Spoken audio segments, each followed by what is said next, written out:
kadib markii magaalada Boosaaso uu soo gaaray Garaad Jaamac Garaad Cali Garaad Jaamac garaadka garaadada beesha Dhulbahante waxaa bilaabatay munaasabad lagu soo dhaweynayo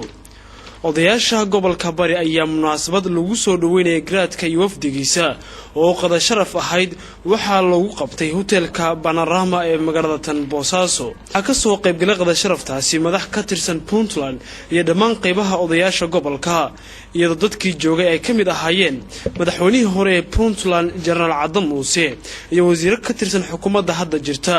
sidoo kale waxaa joogay qada sharaftaasi Garaad Maxamed Aadan Finiin Beeldaaji Cali Faarax Islaan Maxamed Yaasiin iyo cuqaasha gobolka kuwada ugu muhiimadda ayaa ahayd in Garaad Jaamac laga dhageysto warbixin ku aadan safarkii uu dhawaan ku tagay dalka Kenya iyo arrimo ku saabsan xoreynta gobolka Sool gaar ahaan Laascaano Garaad Maxamed Aadan Finiin oo ka hadlay goobta ayaa madasha ka sheegay inay soo dhaweynayaan garaadka garaadada beesha Dhulbahante isla markaasna uu dhulkiisi joogo anaga ujeedada hadaanu nahay gobolka Bari aanu uga jeednay ama reer Bariba aanu uga jeednay qadada ma ahayn qada siyaasad ku dheehan tahay waxay ahayd qada sharaf aanu ku soo dhaweynaynay garaadka iyo wixii odayaal ah oo la socda aad iyo aad baanu ugu mahadinaynaa maritaanka uu na soo maray iyo daahida uu noo daahay ilaa shalay oo aanu anagu baajinay oo aanu ku talagelin inuu joogo halka bacdama ay shir lahaayeen isma badan oo Puntland oo reer Puntland aad iyo aad baanu ugu mahadinaynaa waxaan leenahay waa gurigaagii baad joogtaa anaguna markay Laascaano ahayd naguma ahayn meel qariiba gurigayagii anagoo joogna bay ahayd madaxweynihii hore ee Puntland General Adam Muuse oo xilligii uu xukuumadda hayay la qabsaday Laascaano ayaa marka hore waxa uu marxabeeyay imaanshaha garaadka deetana beesha Dhulbahante ku booriyay in ay wax wada qabsadaan kana wada shaqeeyaan soo celinta Sool Garaad Jaamac waa dadkii Sool wixii ka dhacay ama hadda dhibaatada ka socota aniga weeyar ninka la eedayaa oo dawladda cusub ma aha aniga waqtigeygii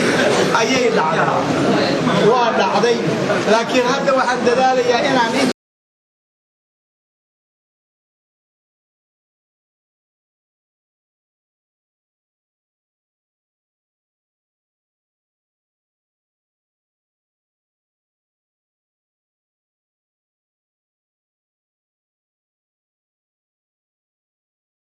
diidan dawladda sameyn waxaas ma jirto haddii aad midowdaan oo meel noqotaan maalin bay ka soo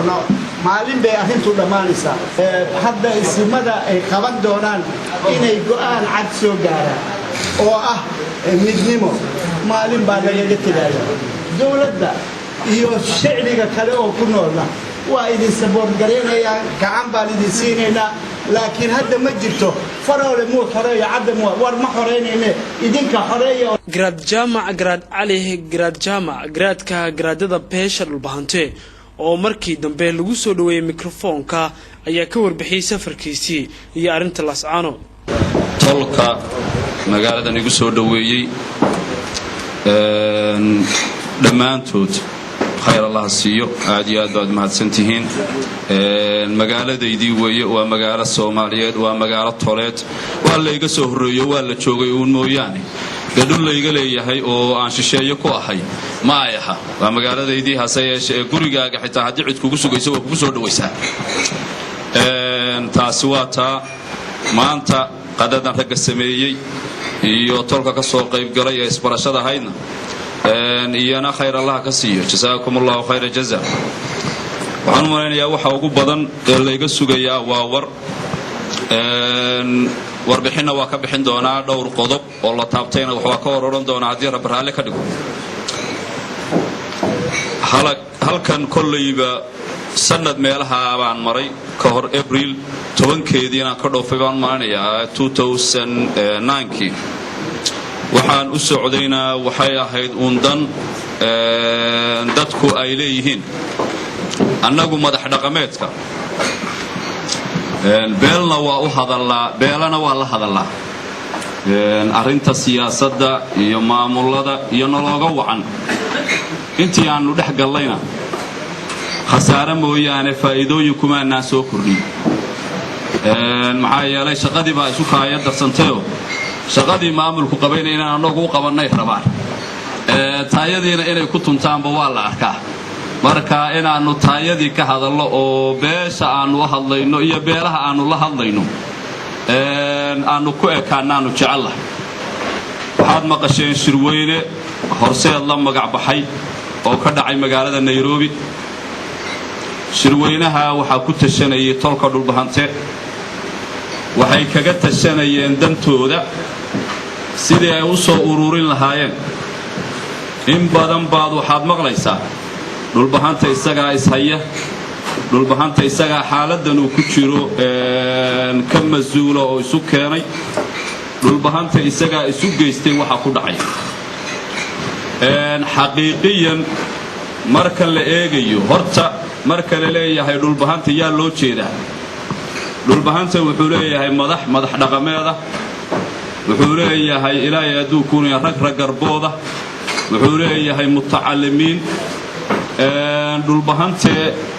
xaggee buu go'aankiisu ka soo baxaa ama ha wanaagsanaado go'aankaasi ama ha xumaado waa qabiil si qabiilnimo ah bay u shiraan oo go'aan u soo saaraan weli go'aan kumayan qaadan aynu kala tagno cidna dulmi kulama soconno cidna dulmi uma wadno cidna inay xumaato dhibaato gaadho ama wax ka burburaan oo wax ka xumaadaan uma jeedno hase yeeshee taayada inay hagaagto baanu wax walba ka hormarinaynaa taayadu inay hagaagto baanu wax walba ka hormarinaynaa haddii rabbi raalli ka dhigana ilaahay waa nagu guulaynayaa tolna waa u leenahay wabilaahi towfiiq wasalaamu calaykum waraxmatullahi wabarakaatu jaamac garaad cali garaad jaamac garaadka garaadada beesha dhulbahante waxaa dalka Kenya uu kaga soo qayb galay shir loogu magac daray horseed